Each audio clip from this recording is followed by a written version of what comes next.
Olá, queridos amigos do Centro Espírita 9 de Outubro, que fica na cidade do Moreno. Eu sou Edna Santos, muito feliz por mais uma vez estar aqui com vocês. Fui convidada para participar de mais uma palestra. E neste mês de dezembro, por um motivo muito especial, o Seno está realizando lives, não é? Todas elas assim dedicadas ao mais ilustre aniversariante do mês de dezembro, que é Nosso Senhor Jesus. Boa noite aí a quem está chegando. Vamos começar o nosso trabalho, sempre começando com a prece. É o que nós precisamos, nós espíritas sempre fazemos, sempre que damos início a um trabalho. Então, vamos orar e agradecer a Jesus por mais esta oportunidade.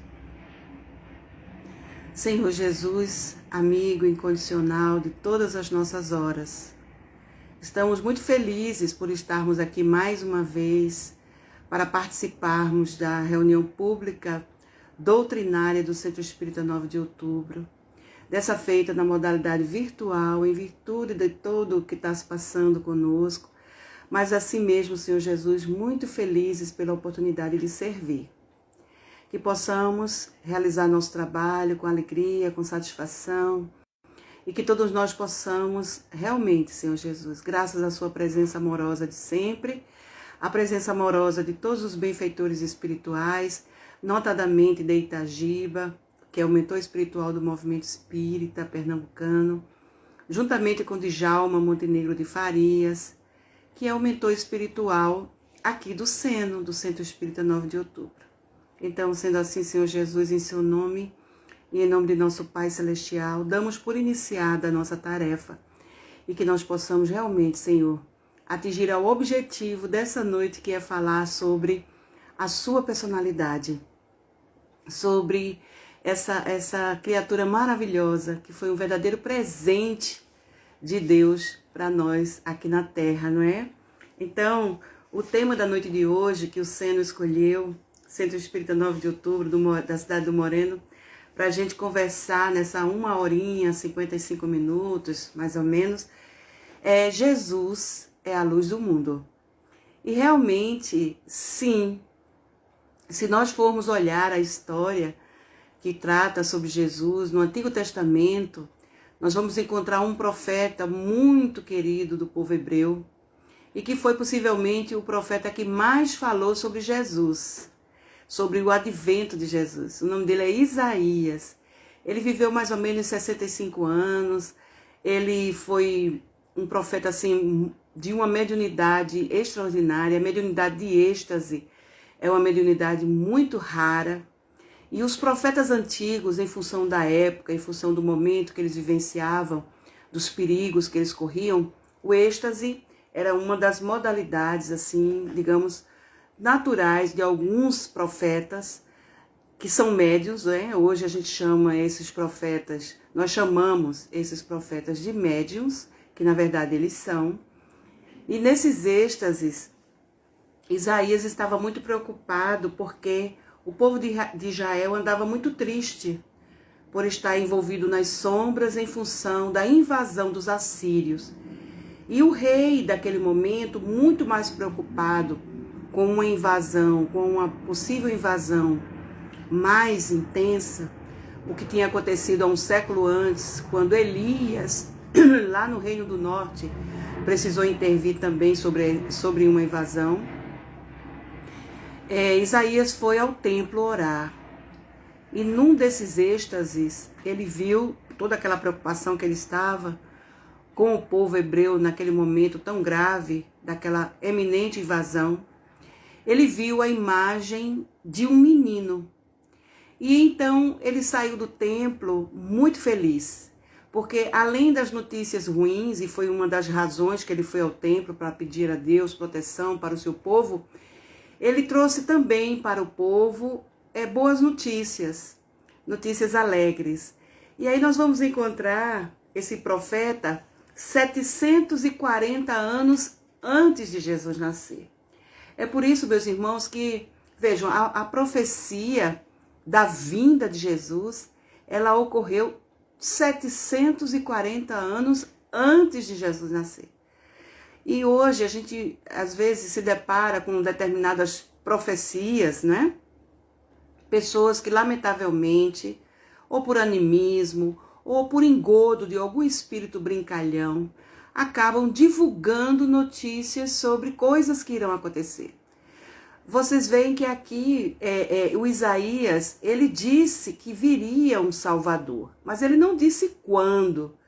Se ele fosse dizer para o povo, olha, daqui a 740 anos é que vai chegar a libertação, porque ele considerava Jesus o libertador do povo hebreu. Se ele fosse dizer só daqui a 740 anos é que virá o Salvador, vocês acham que o povo ficaria como?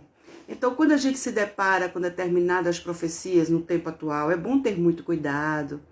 É bom analisar, como diz Kardec, com o crivo da razão, com lógica, ver a lógica daquela profecia. Recentemente eu vi aí no YouTube as pessoas divulgando que Chico Xavier falou do fim da pandemia. Gente, que é isso?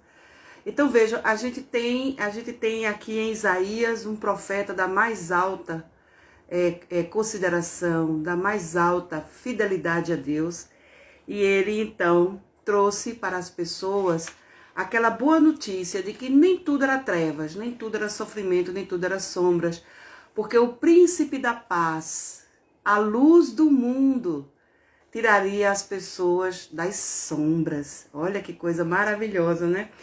Ele trouxe essa notícia porque o povo precisava de consolação. E nós sabemos que Jesus, nosso mestre, é o nosso consolador natural, mas que ele sempre envia seus emissários para que esses emissários eles também funcionem como consoladores, e foi o caso de Isaías ao povo hebreu daquela época. Então, Jesus foi visto por Isaías, e Isaías disse o seguinte, que essa libertação seria porque Deus nos enviou um dos seus filhos. O Deus, ele já no seu êxtase, ele viu a criança, ele viu o advento acontecendo. Então, para ele era como se fosse algo que estivesse acontecendo agora, nesse momento. Então, ele diz, né? Porque um menino nos nasceu e que ele é um filho de Deus que nos foi dado. Então, Jesus é uma dádiva para todos nós que estamos neste planeta de provas e de expiações. Já naquela época, não é? Porque já na época de Jesus, a Terra não era mais um mundo primitivo, mas um mundo já de provas e de expiações. Nós vamos encontrar não somente no Antigo Testamento, mas no Novo Testamento, pessoas envolvidas nas mais diversas expiações, e que Jesus, como consolador, como libertador da alma, ali naquele grilhão do seu passado, passando pelas provas difíceis ou pela expiação grave, Jesus consolava-os, transmitia para eles a fé. Então, esse príncipe da paz, ele asseguraria no futuro a justiça para o povo, o direito, a justiça para todos. Então, Jesus seria essa luz que iluminaria a terra. Então, mas como é que nós vamos entender que Jesus é a luz do mundo? Além de Isaías ter dito que ele nos tiraria das trevas, ou seja, é um ser luminar, é um ser que ele espalha luz por onde passa. Nós vamos encontrar esse episódio, além de sabermos que Jesus trouxe não somente a luz do conhecimento, a luz do esclarecimento para todos nós, nós vamos também nos lembrar, não podemos nos esquecer, que Jesus é o Criador do nosso planeta. No livro A Caminho da Luz, pela psicografia de Francisco Cândido Xavier, ditado pelo Espírito Emmanuel, nós vamos saber que Jesus é um dos fundadores do nosso planeta, que ele se reuniu por 2 vezes nas cercanias do Sol para pensar, primeiro, na fundação da Terra a partir de um pequeno desmembramento da nebulosa solar, uma pequenininha bolinha de fogo que foi nos dado por Deus para que Jesus pudesse forjar aquela pequenininha bolinha de fogo que hoje é o nosso planeta, na nossa habitação futura. Nós que éramos espíritos muito ainda empedernidos no mal, usando muito, de forma muito equivocada, o nosso livre-arbítrio. Já éramos espíritos muito inteligentes, porém, do ponto de vista moral e espiritual, estávamos muito aquém do desejado. Então, graças a nosso Senhor Jesus, hoje nós temos um planeta para viver. Nós somos os inquilinos ilustres desse planeta, já que ele foi pensado para nós. Vejam que presente maravilhoso o nosso Mestre Jesus nos deu. Então, ele trouxe para nós a luz divina. Jesus é essa expressão, a mais, digamos assim, a mais bela expressão de Deus para nós que habitamos a terra. Então, lá em João, no capítulo 8, nos versos de 1 a 16, João vai dizer para a gente que após aquele episódio que aconteceu no templo, em que os fariseus e os escribas quiseram fazer Jesus de juiz daquela moça supostamente adúltera, e que Jesus faz aquela exortação à consciência de que se deve atirar a primeira pedra aquele que não tiver pecado. Então, nós temos ali uma movimentação estranha em que pensaram em, inclusive, em prender e matar Jesus. Porque estava ali acontecendo, não é? Um suposto julgamento que queriam que Jesus aplicasse a parte mais dura da lei naquela moça, sem que ela tivesse tido o direito de ter sido julgada de forma correta. Então Jesus ali, ele dá uma das mais expressivas lições sobre o direito que todos nós temos de um julgamento justo e também a justiça que deve ser feita nos casos de que ali, não é, supostamente estava acontecendo um julgamento ilícito. Então Jesus estava sendo justo para não somente para com a moça, mas até para aquelas pessoas que estavam querendo atirar a pedra nela. E foi a partir dali, daquele episódio, que Jesus vai dizer que é a luz do mundo. Eu sou a luz do mundo. Então, como é que Jesus para nós é a luz do mundo? Aí nós vamos lá no Livro dos Espíritos, onde Kardec fala sobre a escala espírita, e nós vamos encontrar Jesus sendo um espírito da primeira ordem, que é a ordem, segundo Kardec, que só tem uma classe, que é a classe única, ou seja, a classe dos espíritos puros. Então, nós temos ali em Jesus um espírito que é energia pura, porque ele não tem mais as necessidades que nós temos. Nós ainda somos seres que vivemos entre a sombra e a luz. Nós ainda não conseguimos, digamos assim, ultrapassar as barreiras da nossa própria luz interior, já que nós somos um espírito. E segundo a definição dos espíritos superiores, o espírito é uma centelha, uma chama, uma luz. Por isso que Jesus também nos lembrou que era necessário que brilhasse a nossa luz. Porque nós somos luz, meus irmãos.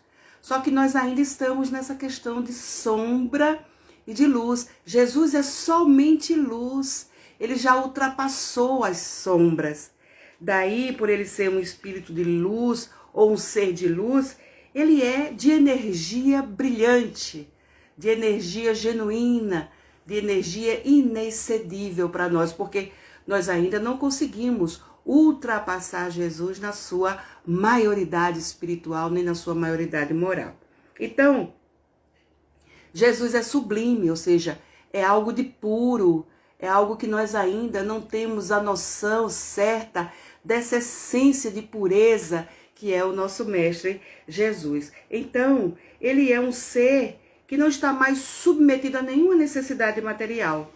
ele já ultrapassou tudo isso, graças a Deus, graças ao seu esforço próprio, e ele nos inspira para que nós possamos também esforçarmos-nos e perseverarmos no bem, para que nós possamos assim, não é, ultrapassar esses limites difíceis que nós estamos passando ainda como expiadores ou como provadores de alguma coisa. Então, nós também temos que entender o seguinte, que nós podemos entrar em contato com Jesus a hora que nós quisermos.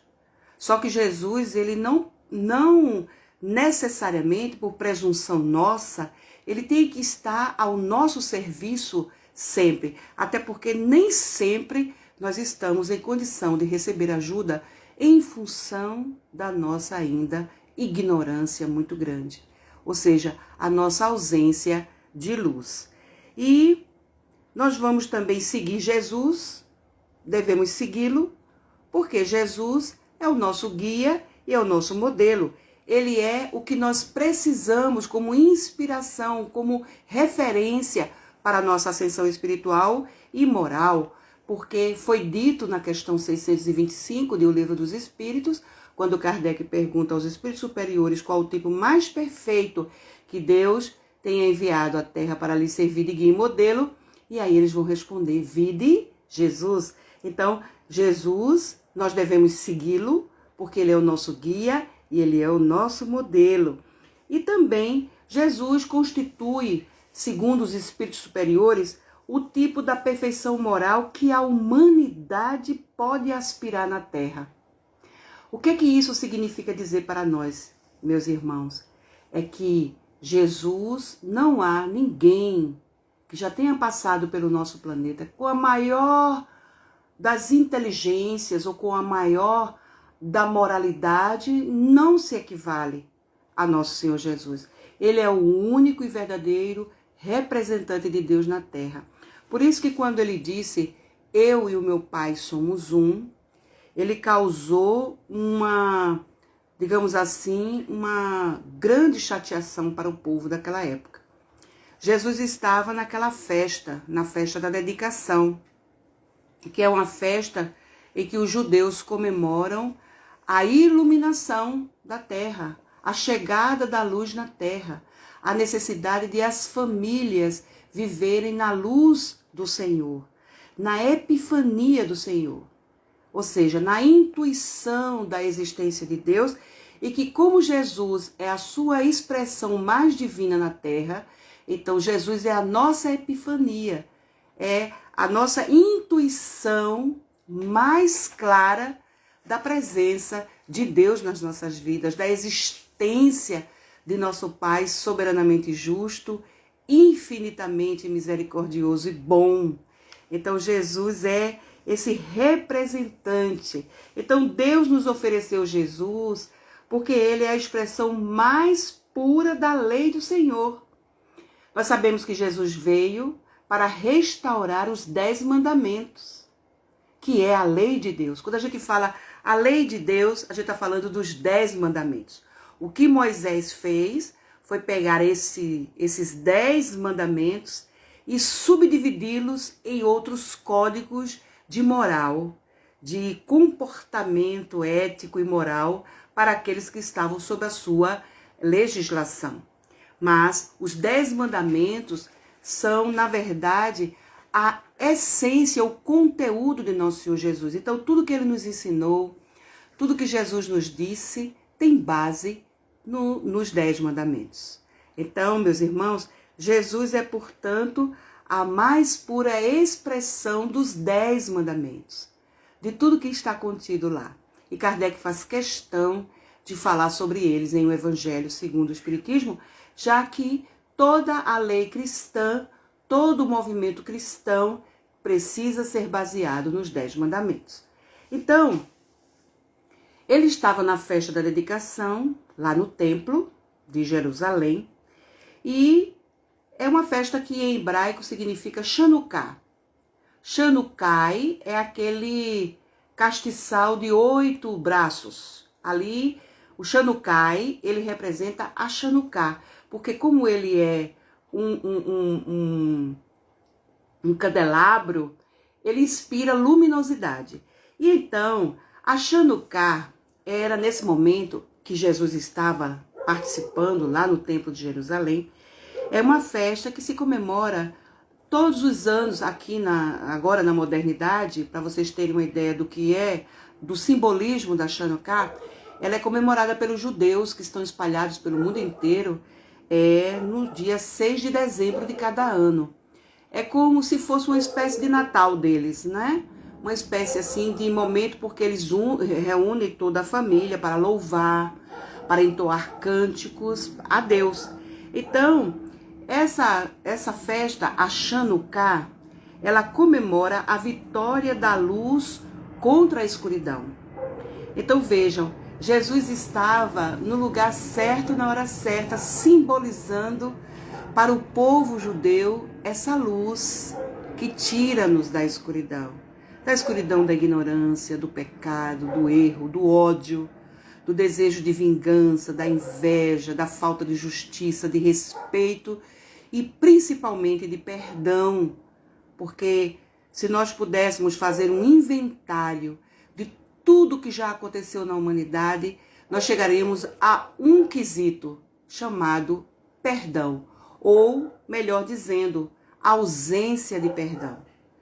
A ausência de perdão, ela tem causado, inclusive, doenças psicossomáticas, que a gente chama daquelas doenças que começam primeiro na pessoa, começam na psique, ou seja, começam na alma, para depois, então, passar para o somático, ou seja, para o corpo físico.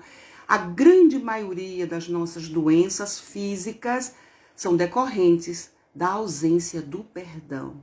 Então, perdoar é essencial para quem é cristão. E daí, Jesus estava nessa festa, na festa da dedicação.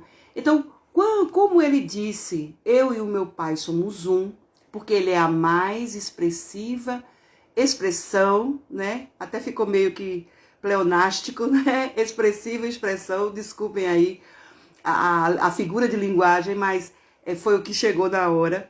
Então, Jesus estava ali para comemorar junto aos seus irmãos contemporâneos, aos seus conterrâneos, a festa da vitória da luz sobre a escuridão. E também, eles ali naquele momento, eles comungavam entre si a liberdade religiosa, ou seja, todos os hebreus, todos os judeus, eles tinham permissão de expressar sua religiosidade. Hoje, não somente hoje, mas desde muitos séculos, milênios até, o homem está envolvido na intolerância religiosa. Quantas guerras religiosas já aconteceram na Terra?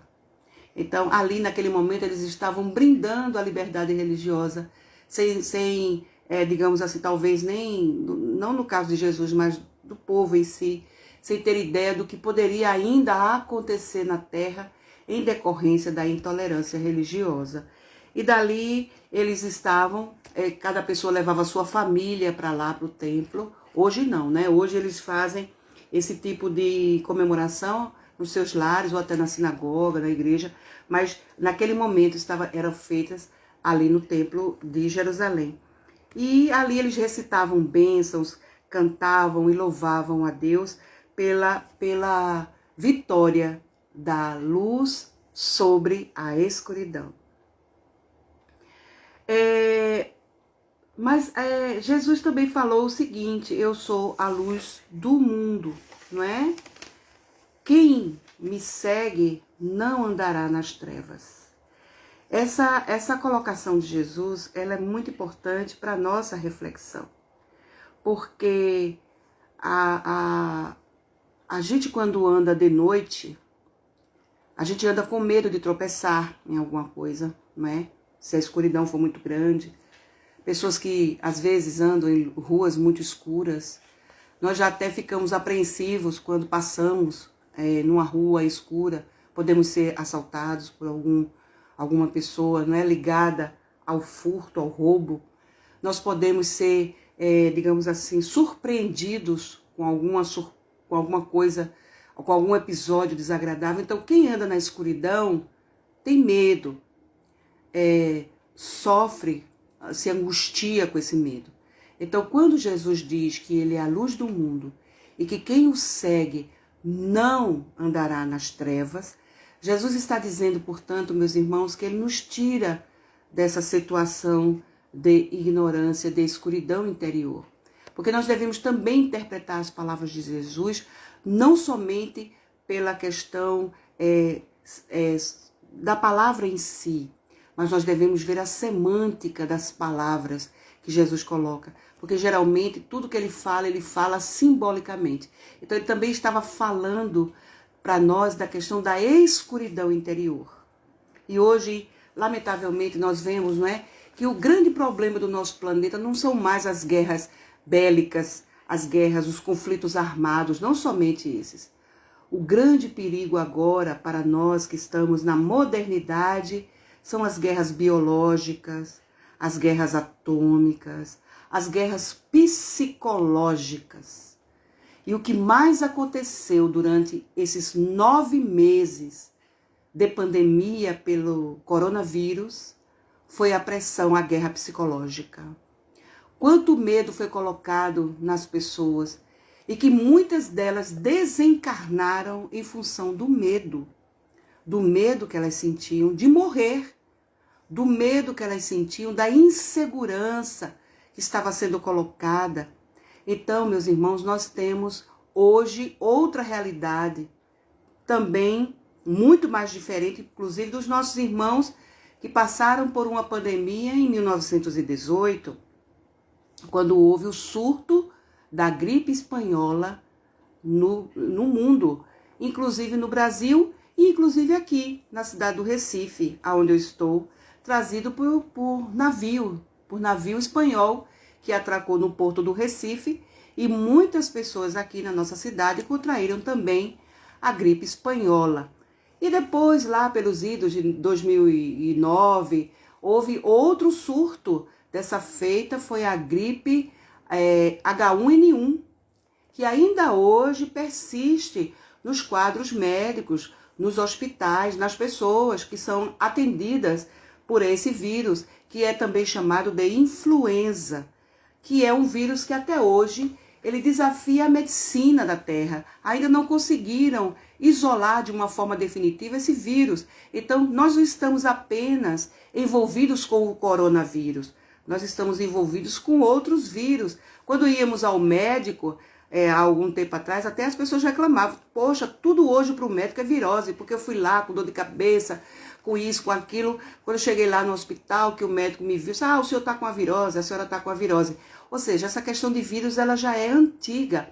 Desde a época de Moisés já havia gripe naquela época, já haviam surtos. Então nós convivemos com vários vírus nas nossas cidades, nos nossos bairros, dentro de casa, vírus da dengue, vírus da AIDS, vírus disso, vírus daquilo. Então, meus irmãos, hoje a guerra é psicológica. Sempre houve vírus, mas agora, nesse momento, é mais nessa questão, lamentavelmente, sem falar que os homens também politizaram o coronavírus. E isso é terrível, porque quem sofre com tudo isso somos nós, que fazemos parte da população. Então, nós vamos ter em Jesus, não é, esse cidadão da paz que nos assegura o direito a sermos respeitados, a termos justiça para todos e não apenas para alguns. Então, Jesus é, portanto, esse Espírito extraordinário que Deus nos enviou para iluminar o nosso planeta, para nos trazer esperança numa vida futura. Toda a sua doutrina, ela é baseada na vida futura. Nós vamos ver Jesus falando que aqueles que forem misericordiosos receberão misericórdia, ou seja, se você faz alguma coisa de boa e não é reconhecido agora, mas você será. Tudo de bom que você faz não foi inútil, não foi jogado ao léu, mesmo que não tenha sido reconhecido por ninguém aqui na Terra, porque para nós, agora que nós sabemos que somos espíritos imortais, nós entendemos que para nós o reconhecimento legítimo é o reconhecimento de nosso Senhor Jesus, pelo bem que nós possamos ter feito e, por tabela, o reconhecimento de nosso Pai Celestial pelo nosso esforço de estarmos caminhando para a nossa perfeição. Então, Jesus, ele nos diz que quem o segue, não conhecerá a escuridão, não andará nas trevas, mas terá a luz da vida. E que luz da vida seria essa, meus irmãos? A luz do conhecimento da verdade. Conhecereis a verdade, e a verdade vos libertará. Está em João, capítulo 8, verso 32. A expansão da nossa consciência. Como é que isso acontece? A partir do momento que nós nos reconhecemos frágeis, ainda fracos no ponto de vista das tentações que a vida humana nos oferece. Mas com o conhecimento que Jesus nos trouxe, nós temos como sair dessa escuridão. Temos como sair dessas situações que nos fazem ter reencarnações desagradáveis quando nós ainda persistimos no mal. Então, essa expansão da consciência, ela vai acontecendo a cada reencarnação. Nós vamos tendo a cada uma delas um conhecimento mais profundo acerca da existência de Deus, da sua misericórdia, da sua generosidade e da sua justiça. Isso vai ampliando o nosso horizonte espiritual. Nós vamos transcendendo a nossa questão meramente humana, porque a grande parte, eu não diria a grande maioria, mas muita gente ainda na humanidade é muito apegada à matéria. Ainda acredita que depois da morte é o nada, morreu, acabou. E o Espiritismo, que é a nossa doutrina consoladora, ela nos ensina que para que a humanidade possa ser feliz, o materialismo tem que ser extirpado da Terra. Enquanto nós formos materialistas, só olharmos para a nossa vida do ponto de vista material, nós vamos assim desperdiçando as nossas energias e vamos ficando cada vez mais negativos. Eu recebi uma mensagem de WhatsApp de uma amiga, ela falando assim: comemorar o quê? Comemorar o Natal, comemorar o Ano Novo com um vírus que tem a vitória sobre nossas vidas? Não, o vírus não tem a vitória sobre as nossas vidas. Quem foi que disse que o vírus tem a vitória sobre as nossas vidas? Ele está sendo circunstancial. Ele é resultante. O vírus é uma consequência ainda do nosso estado evolutivo. Quando nós formos espíritos melhores, quando nós formos espíritos mais conscientes, a quantidade de vírus vai ser mínima. Nós vamos saber cientificamente como lidar de uma forma muito melhor com os vírus. Então, nós não vamos nos deixar abater pelo vírus. Ele não é mais do que nós. Nós é que somos mais do que eles. Nós somos os seres inteligentes da criação. O vírus não é inteligente. Ele é meramente um reprodutor.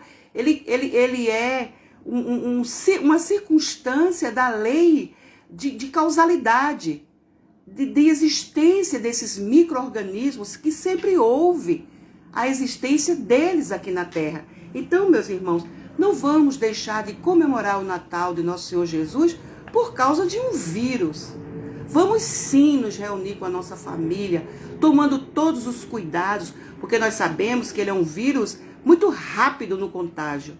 Mas nós temos meios de como prevenirmos disso. É somente termos os cuidados necessários, cumprirmos as determinações de higiene, de prevenção, tomarmos as medicações que previnem a instalação do vírus no nosso corpo físico.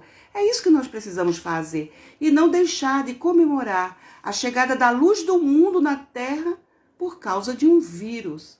Então, meus irmãos, quanto mais a nossa consciência for dilatada, quanto mais nós tivermos, durante as nossas reencarnações, as nossas intuições ampliadas, nós teremos, portanto, reencarnações menos sofridas, o desenvolvimento maior e um desenvolvimento maior das nossas virtudes. começando pela mais importante, e que foi a que Jesus nos exemplificou. Qual é a mais importante das virtudes? A humildade. Jesus nos exemplificou a humildade quando chegou na terra, porque não chegou num palácio como muita gente imaginava, que Jesus chegaria como um rei, como um príncipe. Então, ele preferiu, ao invés de um palácio, uma estrebaria. Ele preferiu, ao invés de um berço de ouro, uma manjedoura. Foi um puro exemplo de humildade. E quando ele saiu da terra, ele deu outro exemplo de humildade. Ele lavou os pés de cada apóstolo durante a reunião, a última reunião que ele teve com eles no cenáculo, que é exemplificado por Leonardo da Vinci, um dos grandes gênios da humanidade, como a Santa Ceia. Durante ali aquele momento, Jesus lavou os pés de cada um, dizendo, meus irmãos, que nós devemos ser servos uns dos outros, que aquele maior no reino de Deus é aquele que foi servo, que foi o menor aqui na terra. As pessoas esperavam um Messias rei. Quando Isaías diz na sua profecia de que esse príncipe seria servo, as pessoas ficaram decepcionadas. Não, nós não queremos um servo. Nós queremos um rei. Eles queriam alguém que tivesse trono, coroa, cetro, espada, trono. Jesus não é esse tipo de rei. A realeza de Jesus não é terrestre. A verdadeira realeza de Jesus é celeste. Então, quando Jesus dá essa demonstração de humildade para a gente, é para nossa reflexão, que nós devemos imitá-lo, uma vez que ele é o nosso guia e é o nosso modelo. Então, a humildade, ela eclode, meus irmãos, da beleza interior que todos nós teremos. No livro Obras Póstumas, Kardec coloca um texto sobre, ele chama de teoria da beleza. Muita gente vai pensar que as pessoas têm que no futuro todo mundo vai ser bonito, não é? Fisicamente, todo mundo vai ser lindo, maravilhoso. Não é esse tipo de beleza que nós estamos falando.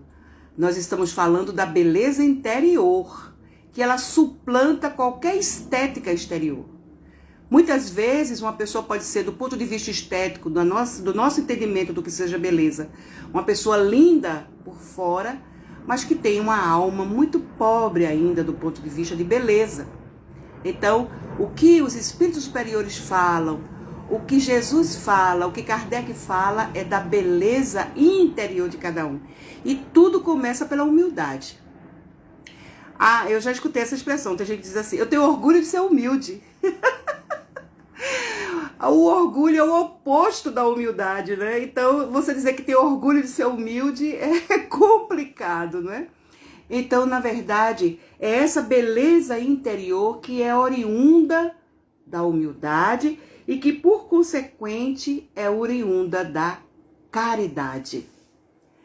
Sem caridade, não há salvação.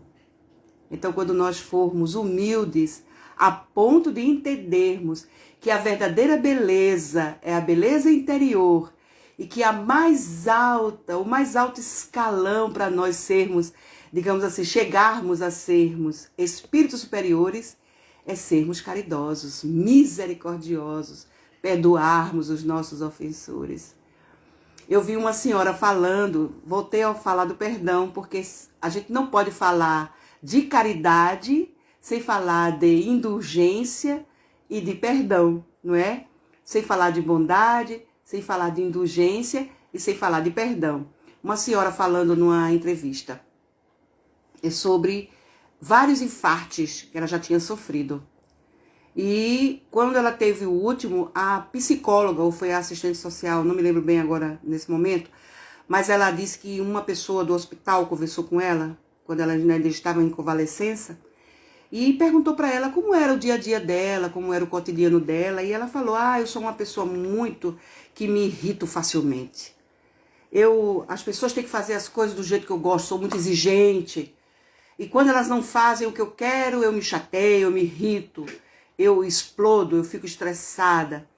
Mas ela disse assim, mas eu notei uma coisa, minha filha, que isso tudo também é por causa da minha falta de perdão. Eu não consigo perdoar as pessoas que me fazem mal.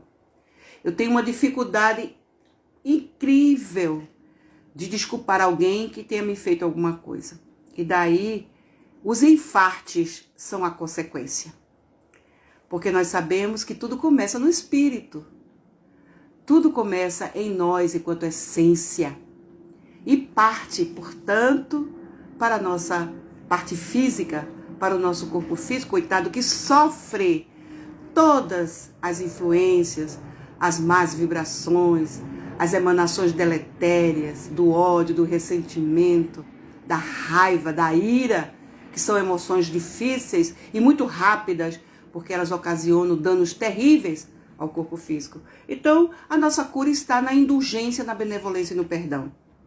Como disse Jesus, como disseram os espíritos a Allan Kardec, na questão 886 do Livro dos Espíritos, dizendo que Jesus via a caridade como indulgência, como bondade, benevolência, indulgência e perdão das ofensas. Então, não seremos superiores enquanto não tivermos em nós essas grandes virtudes que são, na verdade, que consolidam o que nós chamamos de caridade. Então, meus irmãos queridos,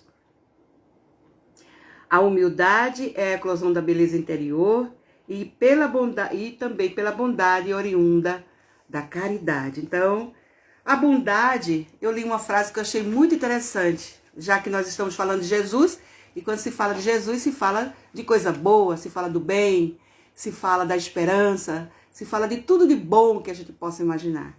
Então, tem um escritor americano chamado Mark Twain, e ele disse essa frase assim: a bondade, ela é uma linguagem que o surdo consegue ouvir e o cego consegue ler. Então, a bondade atinge a todos, indistintamente. Então, essa é, na verdade, digamos assim, o Natal é como se fosse uma provocação do alto para que nós tenhamos um verdadeiro encontro com Jesus, que é o nosso guia, o nosso modelo e a luz do mundo. Mas ele diz também, vós sois luz. Cientificamente falando, os espíritos disseram que nós somos uma chama, uma centelha.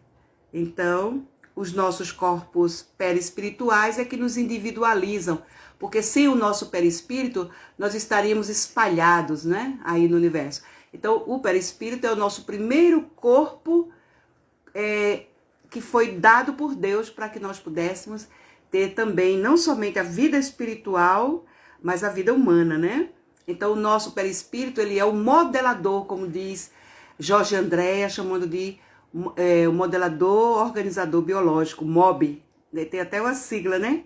Então, o nosso modelador organizador biológico, por que organizador? Porque é o perispírito que vai passar para o corpo físico, já que ele é ligado a ele célula por célula, e também vai passar para o nosso corpo físico as necessidades que nós vamos ter para a nossa vida física. Vai colocar lá também o quanto de energia que nós precisamos para a nossa vida física, de 80 anos, de 90, de 100, de 5, de 10, a depender da nossa necessidade. Então, nós somos também luz e que brilhe a nossa luz. Então, o Natal, meus irmãos, esse período que nós estamos vivenciando agora no mês de dezembro, é o período em que nós temos esse grande encontro com Jesus.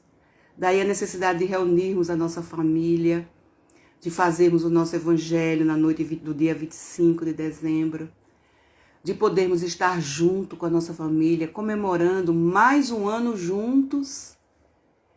E aí também convidar Jesus para essa festa, já que ele não precisávamos nem conversar, na verdade, nós é que somos os convidados de nosso Senhor Jesus para o seu aniversário. Ah, Irina, mas Jesus não nasceu no dia 25 de dezembro, por isso que eu nem comemoro. Não, não tem nada a ver, não. É uma data, é um símbolo, porque Jesus nasce todos os dias na nossa vida. Quando nós fazemos algo de bom, quando nós ajudamos alguém, quando nós cumprimos com o nosso dever para com os nossos pais, para com nossos filhos, nossos consortes, nossos caras metades, quando nós fazemos tudo de bom para essas criaturas que estão conosco na condição de familiares, já que são as pessoas mais importantes nesta nossa encarnação, então nós permitimos que Jesus nasça, quando nós abrimos o nosso coração, não é? Para que ele possa semear as boas sementes. Então, queridos irmãos, eu me lembrei de uma música que ela fala, o versinho da música, ela tem uma citação a Jesus. Vocês se lembram, né? Que Jesus, ele conversou com uma moça samaritana, quando ela foi buscar água no poço de Jacó. Vocês sabem que a Samaria, ela vivia em contenda com a Judéia. Os samaritanos não eram bem vistos pelos judeus. Eles tinham seu próprio templo e eles não liam todos os livros de Moisés. Eles adotaram alguns livros de Moisés. Então, eles eram vistos de forma atravessada, enviesada pelos judeus. Os samaritanos eram como se fossem os protestantes de hoje, né? Eles protestaram contra os judeus e fizeram seu próprio livro, sua própria, como é o caso, como houve também conosco na Reforma Protestante. Então, vejam, Jesus, de forma proposital, ele pediu aos apóstolos que fossem comprar os mantimentos e ele ficou ali, à beira do poço de Jacó, para se refrescar, e ele, na verdade, estava aguardando a chegada de uma pessoa muito importante, que era a moça samaritana. E ele pediu água para ela. E ela ficou atônita. Como é que você, sendo judeu, ela percebeu que ele era judeu pelos modos e também pela forma de se apresentar. O judeu, não é? Eles tinham uma forma de vestir sua túnica, não é? O tipo de sandália, não é? Jesus, ele tinha aquela barba característica. O cabelo era dividido ao meio, como os nazarenos usavam. E daí ela percebeu que ele não era samaritano. Mas ela percebeu nele uma bondade que se exteriorizava independentemente de ela conhecê-lo, não é? Pessoalmente. E daí ela diz que, como é que você me pede água, eu que sou samaritano e você judeu? Aí ele diz que ela, na verdade, precisa beber da água que Jesus bebe, né? Que é a água que ele tem para oferecer para ela, que é a água do perdão, da benevolência e da indulgência, porque Jesus sabia da situação dela, não é? Que ela era uma moça que estava tendo relações extraconjugais, e ele, na condição de consolador, disse para ela, não que ele estivesse conivente com o erro dela, mas ele foi muito claro com ela, dizendo que ela deveria não fazer mais aquilo e que ela deveria beber da água que ele tinha para lhe oferecer. Essa água, quem toma dessa água nunca mais terá sede. Então, veja bem, a música não é, Aldenora, a música de O Homem de Nazaré, que é linda também. Mas eu me lembrei de uma música que é assim, olha, é aquela música do Paulinho da Viola, chamada Dança da Ilusão. Aliás, desculpa, Dança da Solidão.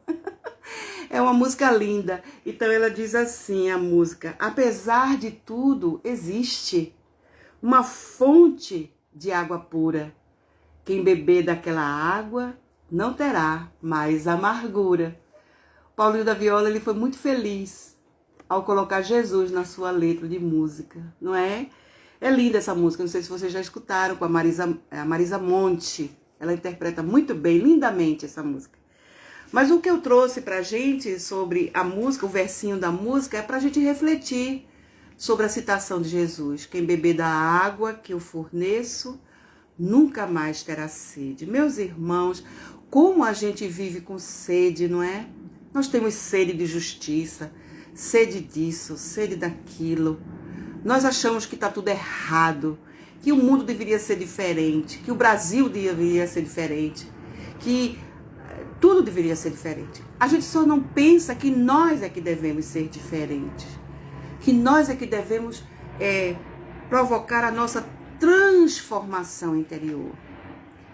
E deixar que essa luz que Deus nos deu originariamente, quando nos tornou espíritos, quando nos criou simples e ignorantes, para que com o nosso próprio mérito nós pudéssemos tirar de nós a luz que já existe em nós.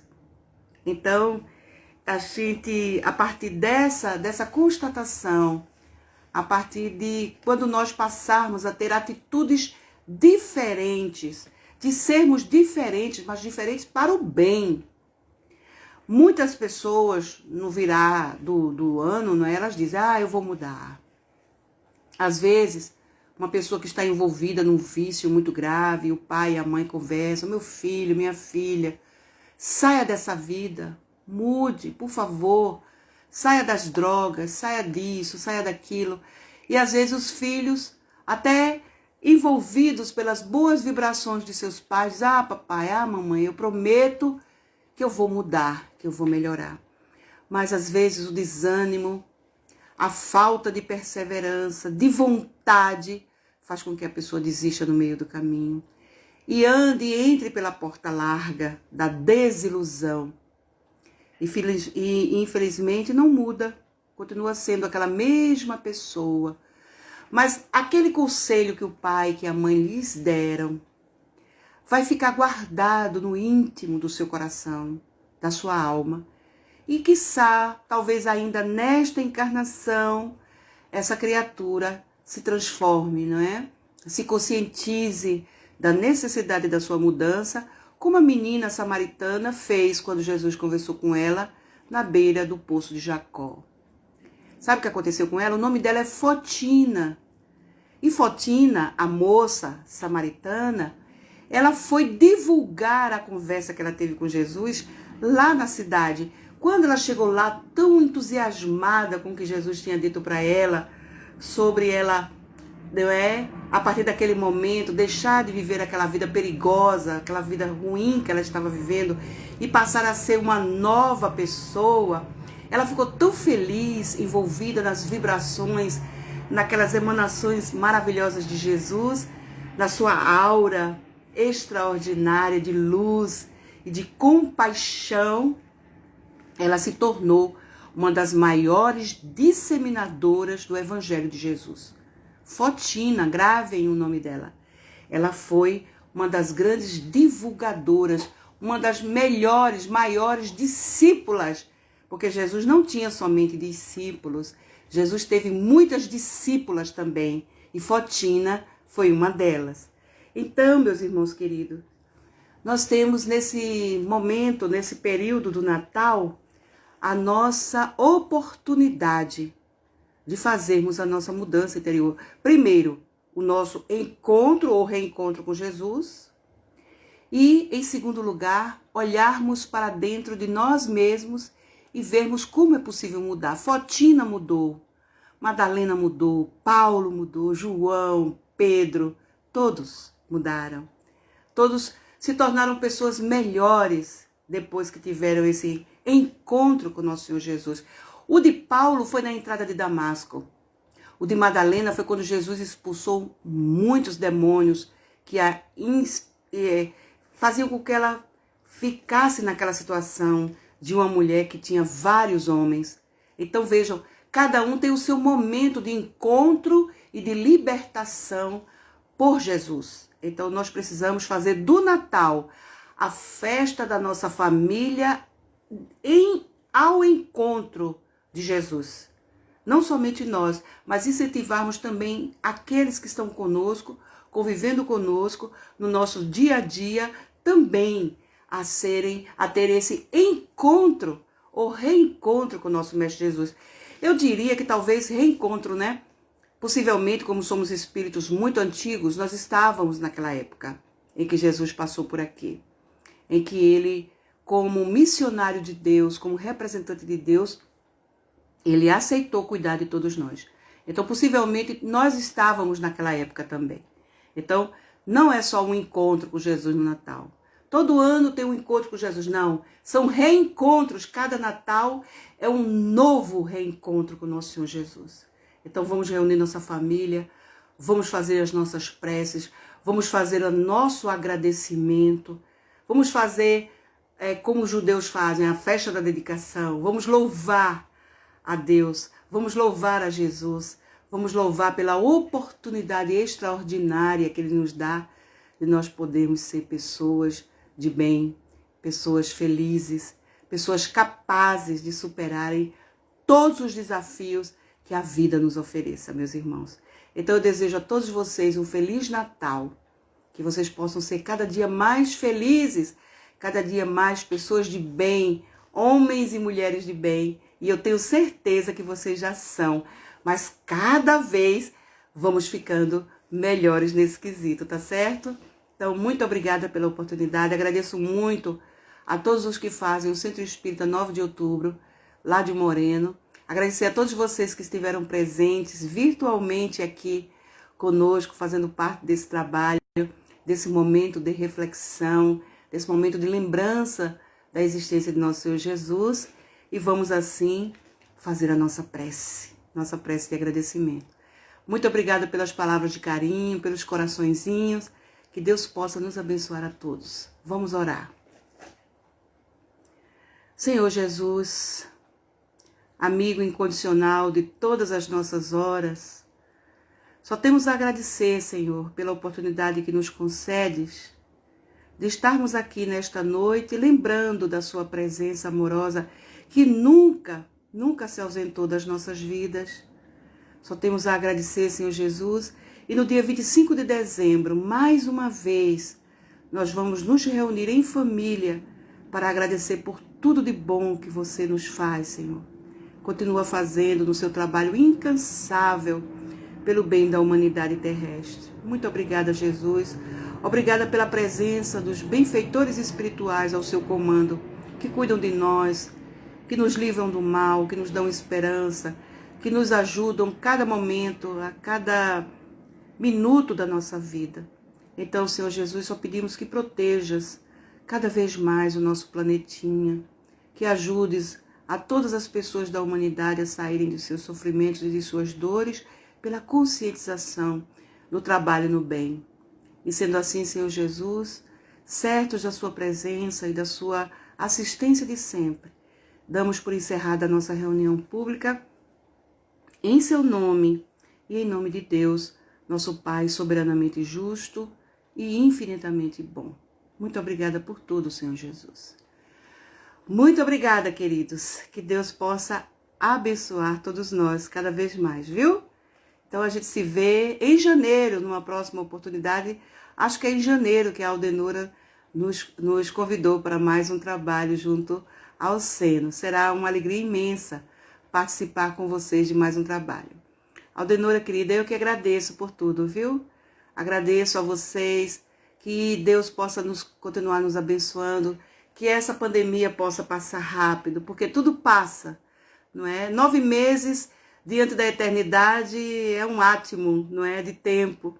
Então, que nós possamos cada vez mais sermos felizes e termos um bom Natal. Muita paz. Muito obrigada. Vou encerrar, tá bom? Deus nos abençoe.